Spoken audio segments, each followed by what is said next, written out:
The shock associated with the large-scale disaster at the Fukushima Daiichi nuclear power plant that happened after the massive March earthquake and ensuing tsunami in Japan is beginning to wear off, and increasingly the political consequences of the event are coming out into the open. In central Tokyo, a long-serving former governor of Fukushima Prefecture, Eisaku Sato, castigates the government logic that has now laid waste to the economy of his home region. Japan's nuclear energy policy followed from a peculiar set of premises. The logic was as follows. Nuclear power generation is absolutely necessary, and so it must be seen as absolutely safe. He demonstrated the kinds of propaganda used to lure the local people into believing that nuclear power would never harm them.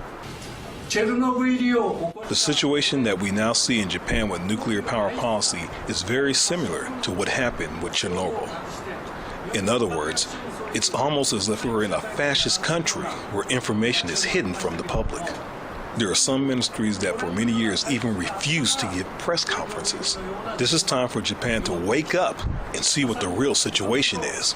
It is time for the Japanese to take democracy back into their own hands. It remains to be seen how the public will respond to his passionate call, and the government has made no response. But that is not all. There is also growing concern about TEPCO's reach into the world of the Japanese media. Some say that TEPCO even controls parts of the media through its public relations budget.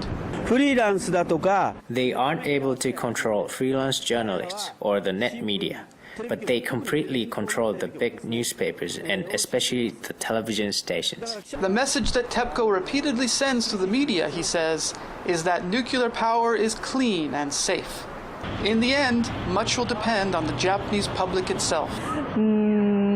Can't say that I believe 100% of the information I hear, but I do tend to want to believe what they say.